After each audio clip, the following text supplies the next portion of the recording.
What's working and what's not. A series where I try to just document my journey of building a $1 million company um, a year. Um, I help chiropractors. My name's Thomas. The company is called Chiro Scale, and we're helping chiropractors get more money, get more patients.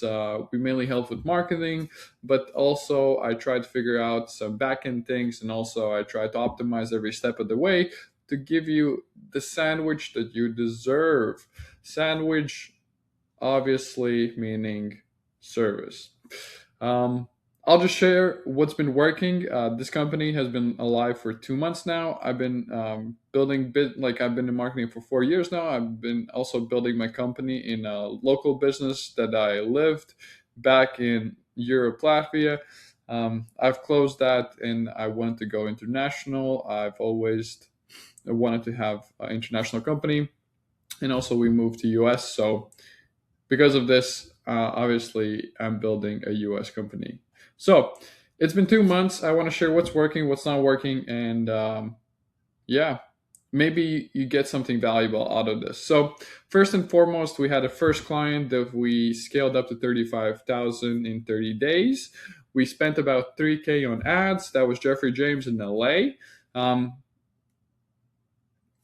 to be honest, he's doing an amazing job himself, meaning like he really is good at closing. He has very high ticket packages. So there's a lot of things that he's doing from his side that is very valuable. So I can definitely say it's only, obviously, we're doing all the front end process, meaning like we're running the ads, we're editing the ads, we're Marianne's handling all the leads on daily basis. We're not allowing anyone to fall through the cracks because we're following up 7 days, um, 12 hours a day, and we're calling multiple times people, and we're getting prepayments, so they always get show ups. Okay, so there's been a team effort, but yeah, that's been good. Marianne's been doing well. There's a lot of training that we still need to have for her, but still, it's really good. She's been able to collect a lot of deposits for people to show up. I have multiple accounts that I'm managing with different clients. With different clients, we have different results. I'll share what is going on. What's been average? Average been. It's difficult to figure out what's the best sandwich right now because I'm testing out Closebot. Closebot is an AI software that basically does the AI appointment setting on your behalf. It's like a 24/7 agent that can answer questions and also move the conversation along and book people in. It's really, really actually good. I really liked it. The downside is that I haven't figured out yet the best place to put it in because when I was running Messenger Instagram ads, it was basically struggling to convert, and also the quality of the leads was very low. It was low because Messenger and Instagrams in general is just the quality is not always there. So we had, yeah, obviously if I would also have it in place for my SMS, in SMS, which is connected to the things that I'm running on the side for the clients, which is like the main thing that we're running, which is quizzes plus ads. It might have different results, but I'll explain all of this in just a detail in just a bit. So it's hard to build the perfect sandwich. I'm testing landing pages, I'm testing quizzes, I'm testing AI close bots, I'm testing CC on file, I'm testing no CC, meaning credit card, and we're also testing prepay. We're prepaying $35, $47. I'm also trying to figure out if there's a difference. Is it easier to take 35? Probably yes. I don't have a data right now. What's been bad? In general, chiropractors, most of the time, yeah, most of the time they're very local and small clinic owners. And I don't get me wrong, I love you guys, but there is a lot of SMB factors, meaning like there's small business factors, meaning like there's high volatility, and that volatility transfers into my business. Like if I'm trying to help you scale, but at the same time you're very, very, very sensitive about every dollar that you spend because there's just not a lot of dollars to spend, then obviously there's a lot of emotions involved. There's roller coasters, ups and downs. So that means we're pausing the ads. Sometimes I hear a lot of generalization. Uh, from chiropractors saying like whites and blacks are bad customers and things like that. Also, most of the time they don't, like you guys most of the time don't really know what's your exact cost per acquisition, meaning like how much it costs you to get one patient and how much you actually make from lifetime value, how much you make from one patient. So those are things that I've been struggling with, right? Because I want to keep giving the best service I can, but at the same time, if there's a lot of volatility, it transfers into churn, and that churn influences my business. Yeah, so it's yeah, a sword, two-way sword, so to say. So cost per show, meaning, or cost per patient, we can just say cost per patient right now. Cost per patient has been all over the place right now. I've been able to get it as low as $100, and there have been scenarios where it's up to $500 per patient. I'm not proud of the other end of the spectrum, like meaning like I would want it to be lower, because it's very hard even for Jeffrey to even scale his practice if one patient costs you around $500. Obviously, $100 is really good in my opinion. I would like it to be ideally at 50. I would say if I get it to like around 50 or $70 in that place, I would not worry about acquisition again. Like if I could get like one chiropractor or another get patients around $70, that would be a place where I wouldn't like look at acquisition side. I would mostly focus on how can I help them increase the lifetime value. But what is and I have actually data here I can show you if you're interested in seeing this. If you want, you can pause this and you can check it out. But mostly the cost per lead has been $13 to $50. I think that's the biggest thing why some of the cost per patients have been high as well. Meaning, like for every client that we have the cost per lead around 10 to 25, we have really good cost per patient. Like for instance, Jeffrey's cost per lead is around $25. That's 128 cost per patient. So basically we're booking every fourth, every fifth person in with prepay, meaning like they're going to show up like 95% of the time.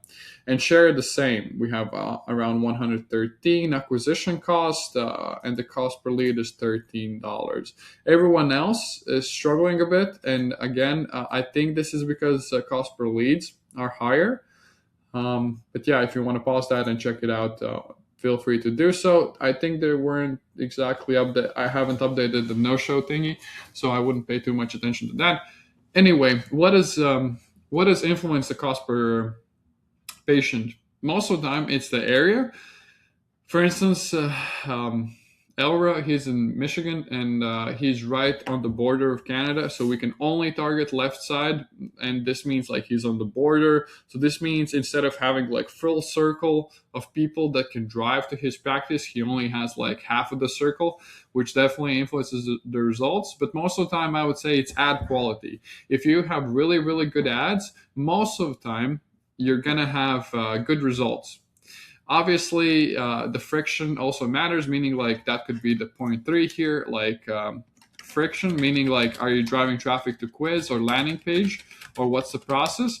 But I would say mainly ad quality is a driving factor, because quizzes and landing pages, they're very similar in nature. I wouldn't say they have such a big differentiating like factor. I will be testing it this year, so I'll be able to give you more data on this. But right now, it seems like quizzes and landing pages are very similar data-wise, because I've tested some quizzes for one client and landing page for another. Then I would switch it around to see if there's a difference. Most of the time, I would say ad quality is the main thing.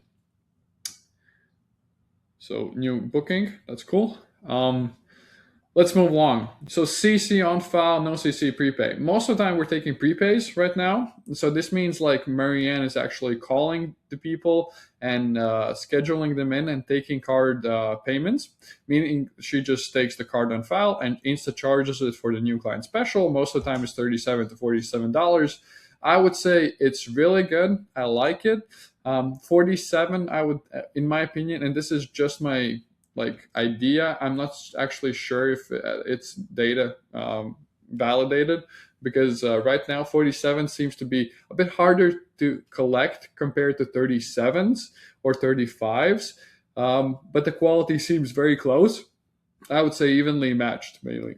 Um, but the prepay, we have had a lot of times. Marianne has had scenarios where people drop the phones, meaning like people they just don't want to pay over the phone. They feel like it's a scam, etc. So obviously, if people start crying, we try to navigate that situation as best we can. We try to still book them, allow them to maybe not give us the credit card, but obviously that creates a scenario which we've been testing right now as well, which is no CC on file, is people don't show up. And when no show up, I mean like roughly, I would say 50% of people don't show. I'm pretty sure I can get it up to 70%, but what I've noticed is that you have to have a front desk person that Marianne can actually talk to, and she can actually keep close tabs on what's going on, because like you need to call the day before the appointment. Like ideally you would book the appointment, then congratulate the person, then call one day prior, then on the day of the appointment call them again.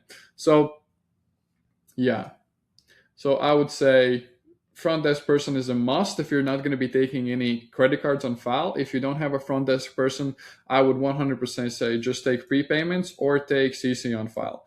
CC on file and prepayments, I would say, is very close, like meaning like I don't think there's like a significant conversion difference, although we haven't taken only CC on file. In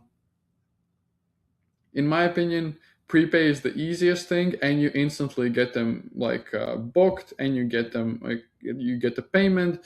They're gonna show up 95% of the time. Like for instance, for Jeffrey, we had 19 booked appointments and 18 showed, or it was 18 and 17 showed. I keep forgetting, but yeah, you're gonna have really good show up rate, and also it's not gonna mess up with your calendar and things like that. So I would do that. I would probably do prepay or CC on file if you can. No CC on file only if you have like really good front desk that can follow up with, and that's a lot of admin tasks. But yeah, ads are king. I'll make a separate video about ads. Like in reality, you have to have good winning ads, but there's a caveat. First of all, I also tried different kind of ads from. I tried winning ads from a different doctor in a different state to a different doctor in a different state. Meaning, like I was trying to see if I can duplicate the results from one doctor to another. And what I'm seeing right now is that they are performing worse in a different area, which for me is mind-boggling a bit. So I'm also trying to figure this out right now, but right now they are performing worse. But I haven't tested as many as I should. Right now I'm just testing some testimonial ones. Not every doctor is comfortable with me running a different doctor's face, but this is also a thing to remember, and this is actually something I forgot. Different faces attract different people. Meaning, like for instance, this is something that I noticed from these 2 months. I have Asian doctors, and their clientele is 70% Asians. I have darker colored women, and their clientele is only mostly dark people. I'm just saying, like, we mostly attract people the way we look. So because of this, I would also always test maybe someone from the staff, or maybe somebody else, or maybe pay a UGC guy on internet to get some kind of ads. Anyway, that's a cool thing to keep in mind. Different faces attract different people, so that's a cool thing to keep in mind. And now also, if you're like white male, maybe you want to test Asian, maybe you want to test darker color, etc. But I'm still going to be testing this because I think this has super high potential, because there are a lot of scenarios where chiropractors just aren't very good on camera. Although most of the time, like, it's not rocket science. You can just say problem, then you talk about who you are, why are you qualified. Then from there, most of the time, you're just going to say, what are you offering? How many people? Why now? and then call to action. This is a script I've used for many years. It's very simple. It can be also problem, and goal. Yeah, goal most of the time is like, what's a dream outcome? Dream outcome maybe is a better dream outcome.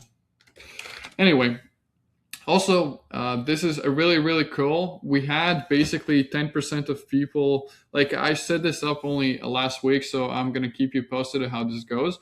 But first ever automatic purchase from Quiz. So this means what we have set up right now is like there's an ad that goes into a quiz. Then from a quiz, there's an SDR that calls. SDR meaning like Marianne, a salesperson, just calls and builds rapport, understands if they can even afford it, informs them about maybe insurance, that it's not covered, and books them in. But we had a scenario where somebody, because I have a calendar on the thank you page, there was a person that automatically booked and automatically paid themselves. So really cool stuff. So this means like that could alleviate a lot of pressure as well from Marianne. And if people are self-booking and self-paying, just so you understand, they booked a time and they paid automatically from an ad. But again, I have a notion right now that it's only going to be like 10 to 20%, but still, that's a victory. Um, yeah, what I've noticed also is a lot of chiropractors have bad money model and sales skills issue.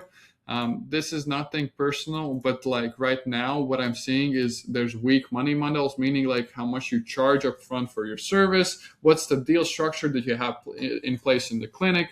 What I've seen is if you're going to be charging like, let's say $300 up front, and then like they're going to be paying for, I don't know, 5 months X amount of dollars.